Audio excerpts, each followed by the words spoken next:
Global hunger index जो कि पहले 90 में आता था अब 100 क्रॉस कर चुका है because of the following reason malnourishment and second reason is poverty. और ये किस लिए हो रहा है? पहला कारण करप्शन, दूसरा कारण है टैक्स का अच्छे से इम्प्लीमेंट ना होना।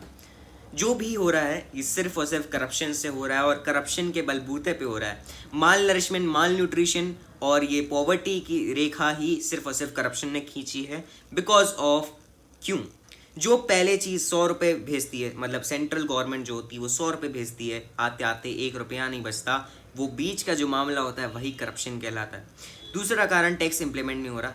ज़्यादातर नॉर्दर्न इंडिया स्टेट से ज़्यादा टैक्स अच्छे से इकट्ठा नहीं हो पाता, जिसके कारण डेवलपमेंट में रिसोर्सेज में नहीं यूज़ हो पाता, जिसके कारण अधिकतर जो लोग होते हैं वो माल नरिश्ड रह जाते हैं और जो बीपीएल है उन्हें तो खाना मिलता ही नहीं है बिकॉज ऑफ पीडीएस सिस्टम भी करप्टेड है।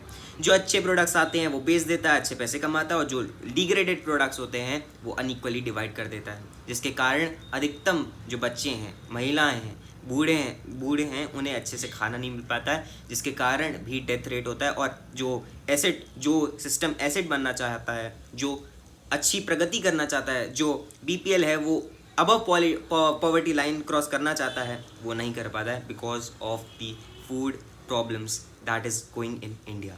मिलता हूं आपसे अगले वीडियो में, तब तक के लिए bye bye, see you next video. Global hunger index जो कि पहले 90 में आता था अब 100 क्रॉस कर चुका है because of the following reason malnourishment and second reason is poverty. और ये किस लिए हो रहा है? पहला कारण करप्शन, दूसरा कारण है टैक्स का अच्छे से इम्प्लीमेंट ना होना। जो भी हो रहा है ये सिर्फ और सिर्फ करप्शन से हो रहा है और करप्शन के बलबूते पे हो रहा है। माल नरिशमेंट, माल न्यूट्रिशन और ये पॉवर्टी की रेखा ही सिर्फ और सिर्फ करप्शन ने खींची है बिकॉज ऑफ क्यों?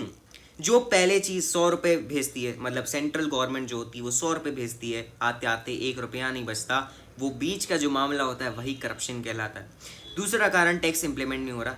ज़्यादातर नॉर्दर्न इंडिया स्टेट से ज़्यादा टैक्स अच्छे से इकट्ठा नहीं हो पाता, जिसके कारण डेवलपमेंट में रिसोर्सेज में नहीं यूज़ हो पाता, जिसके कारण अधिकतर जो लोग होते हैं वो माल नरिश्ड रह जाते हैं और जो बीपीएल है उन्हें तो खाना मिलता ही नहीं है बिकॉज ऑफ पीडीएस सिस्टम भी करप्टेड है। जो अच्छे प्रोडक्ट्स आते हैं वो बेच देता है, अच्छे पैसे कमाता है, और जो डिग्रेडेड प्रोडक्ट्स होते हैं वो अनइक्वली डिवाइड कर देता है, जिसके कारण अधिकतम जो बच्चे हैं, महिलाएं हैं, बूढ़े हैं उन्हें अच्छे से खाना नहीं मिल पाता है, जिसके कारण भी डेथ रेट होता है। और जो सिस्टम एसेट बनना चाहता है, जो अच्छी प्रगति करना चाहता है, जो बीपीएल है वो अबव पॉवर्टी लाइन क्रॉस करना चाहता है, वो नहीं कर पाता है because of the food problems that is going in India. मिलता हूं आपसे अगले वीडियो में, तब तक के लिए bye bye, see you next video.